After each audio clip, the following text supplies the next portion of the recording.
क्षमा करी हाय हो छठी माई।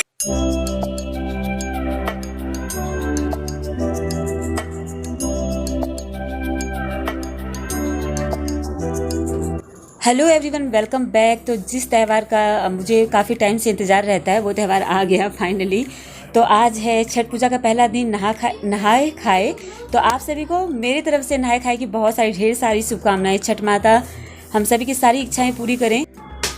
छठ पूजा का पहला दिन नहाए खाए, जिसमें कि हमें इस नाम से ही पता चलता है कि आज के दिन नहा धो के साफ़ सुथरे कपड़े पहन के फिर जा कर के हम खाना बनाते हैं और फिर खाते हैं।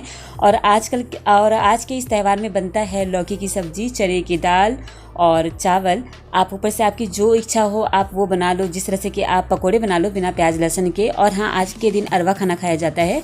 तो बस जैसे कि आपको पता है, आपने लास्ट वीडियो मेरा देखा होगा कि मैं जाने वाली थी ससुराल, और बहुत ज़्यादा भीड़ भाड़ होने की वजह से मैं ससुराल तो नहीं जा पाई, बट मैं बीच रास्ते में रुकी और पहुंच गई प्रयागराज। मेरा भाई मुझे लेने आ गया और मैं आ गई हूं मायके में। तो इस बार छठ पूजा मेरा मायके में हो रहा है। और मैं आपको ये भी बता दूं कि जिस तरह से आपने लास्ट वीडियो में देखा और मैंने आपको बताया था कि मेरा भाई दूज पहली बार हो रहा है शादी के बाद से मायके में मेरे, तो उसी तरह से छठ पूजा भी मेरा पहली बार हो रहा है मेरे मायके में। और बाई चांस ऐसे टाइम पे हो रहा है कि जब खुद भी मैं छठ पूजा करती हूँ, तो मैं और मम्मी हम दोनों इस बार छठ पूजा यहाँ पे करने वाले हैं, क्योंकि मम्मी भी करती हैं। तो बस वही है कि नहा धो लिया था, तो बाकी की चीज़ें तो मम्मी ने बना लिया था, जैसे कि दाल सब्जी। तो मैं बस पकोड़े तल ले रही थी। मम्मी तो बोल रही थी ये भी बना ले वो भी बना ले, बट मुझे ये लग रहा था कि मतलब कि ऐसे भी बहुत देर हो जाता है खाते खाते आज के दिन, क्योंकि नहा धो के अलता उल्ता वगैरह लगा के तब जा करके आप खाना बनाना शुरू करते हैं। तो मैंने मम्मी से कहा कि मम्मी इतना कुछ बनाने की नीड नहीं है, पकोड़े बन गए, सब्जी बन गया, दाल बन गया, ये मेरे ख्याल से इनफ है। इससे अधिक की मुझे नीड भी नहीं थी। मैं अधिक ज़्यादा वैरायटी रहने के बाद से मैं ऐसे भी अच्छे से खा नहीं पाती हूँ।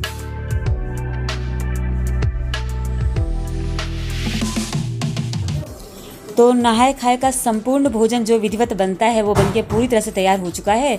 तो बस अब मैं खाना निकाल ले रही हूँ। और उसके बाद सबसे पहले मैं गाय के लिए चिड़िया कौवों के लिए निकाल दूंगी। और सही बताओ तो गाय यहाँ पर भी बहुत ज़्यादा नहीं मिल पाता है, और इसीलिए मैंने जो खाना निकाला है वो बहुत कम क्वांटिटी में, कम मात्रा में निकाला है, क्योंकि मम्मी छत पे डाल देंगी तो चिड़िया कौवे वो खा जाएंगे। और अगर मैं ज़्यादा निकाल दी थी तो वो यहाँ वहाँ पैर पे लगता तो वो सही नहीं होता। तो इसलिए मैंने कम क्वान्टिटी में निकाला है। तो बस छठ मैया का नाम लेके अब मैं खाना अपना शुरू कर रही हूँ। और छठ माता से यही निवेदन कर रही हूँ कि मुझसे अगर कोई भी गलती हो गई हो इस टाइम पे तो मुझे बच्चा समझ के माफ़ कर देंगी। और ऐसे भी छठ माता है, माँ है ना, तो वो ऐसे भी माफ़ कर देती हैं।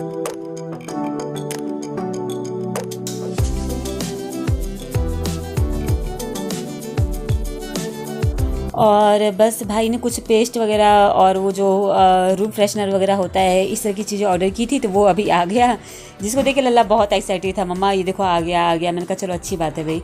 फिर उसके बाद से मैं आ गई थी छत पे, क्योंकि पापा मम्मी और भाई छत पे ही थे। तो मैं आई देखने के लिए कि भाई क्या हो रहा है। तो मैंने देखा कि पापा सारे गमले हटा के आगे से पीछे की तरफ कर रहे हैं, क्योंकि यहीं पे घाट बनेगा। और ये देखिए मम्मी ने गमलों में हल्दी का ये पौधे लगा रखे हैं, तो छठ माता को चढ़ाने के लिए यही हल्दी के पौधे मतलब कि काम में आ जाएंगे, खरीदने की नीड नहीं होगी।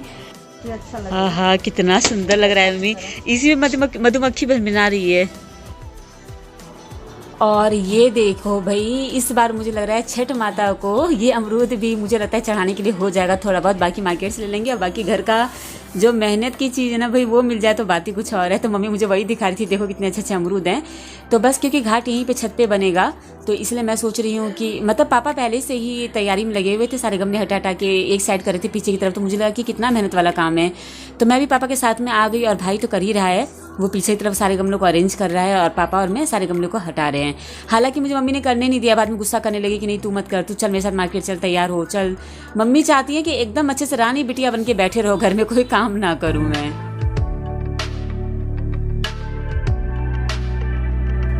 मम्मी की बात मान के बस मैं नीचे आई थी रेडी होने के लिए कि चलो भाई मार्केट हो आते हैं, क्योंकि अभी बहुत सारी चीज़ें ऐसी हैं जो कि हमको अपनी तरफ से लेना है, जैसे कि चूड़ी सिंदूर बिंदी छठ पूजा पे चढ़ाने के लिए मम्मी चढ़ाती हैं ये सारी चीज़ें। तो बस मैं वही नीचे आई थी तैयार होने के लिए। तो मैंने देखा कि भाई दोनों बाप बेटा नारियल फोड़ने में लगे हुए थे। तो मेरा भाई मुझे वही कहता है, दीदी तेरे यहाँ तो नारियल बहुत आराम से फूट जाता होगा, क्योंकि दोनों बाप बेटा साथ में अच्छे से लगे मतलब लग के कर लेते हैं। मैंने कहा हाँ ये दोनों कर लेते हैं। फिर उसके बाद से हम दोनों रेडी हो चुके थे, तो बस मैं और मम्मी आ गए थे यहाँ पे कुछ चीज़ें सामान लेने के लिए। मम्मी मोस्टली यहीं पर आ जाती हैं, तो सही रेट में और काफ़ी अच्छी अच्छी चीज़ें मम्मी को यहाँ पे मिल जाती हैं। और क्योंकि अब छठ पूजा है तो उसकी तैयारी ज़ोरों शोरों से लग चुकी है, क्योंकि आज जैसे कि मैंने आपको बताया छठ पूजा का पहला दिन है। वो जो हमारी एक्साइटमेंट और जो हमारी एनर्जी है ना, वो एक्चुअली नेक्स्ट लेवल की है, उसका कोई तोड़ नहीं है। हाँ, नहीं तो नई शादी में बहुत सुंदर लगता है देखने में। थी मेरे हाथ में आ रहा था। अच्छा, वो निधि बोली कि ये क्या करोगी लेकर आओ। और ना शादी से पहले मैं छठ पूजा यहाँ पर मनाती थी ना, तो मैं मम्मी के साथ साथ पूरा आगे पीछे लगी रहती थी। तो मम्मी मुझे वही कह रही थी कि ना मुझे ऐसा लग रहा है रूबी जैसे कि शादी जब तेरी शादी नहीं हुई थी, एकदम वही सारे दिन मुझे याद आ रहे हैं। तो किस तरह से हर चीज़ें मेरे आगे पीछे लगी रहती थी, चाहे वो साफ़ सफाई हो, चाहे पूजा पाठ की तैयारी हो, बिल्कुल मुझे वही सारे दिन याद आ रहे हैं। तो मैंने कहा कि मम्मी देखो ना, इसलिए तो छठ माता मुझे ले आई यहाँ पर, ताकि मैं एक बार फिर से आपके साथ छठ पूजा कर सकूँ। और जब हम लोग घर के लिए निकल रहे थे तो हमने ये देखा कि पता नहीं इसे क्या तो कहते हैं, लेकिन ये मम्मी के गाँव की तरफ बनता था दिवाली के टाइम पे। और मम्मी बता रही थी कि इसको मम्मी के गाँव में गड़कोल कहा जाता था। तो चलिए जी, इसी के साथ कर रही हूँ वीडियो को एंड, और जल्दी आऊँगी न्यू ब्लॉग के साथ। छठ माता की कृपा हम सब पर बनी रहे और आई होप कि सबकी पूजा अच्छे से बीते। Bye bye, take care.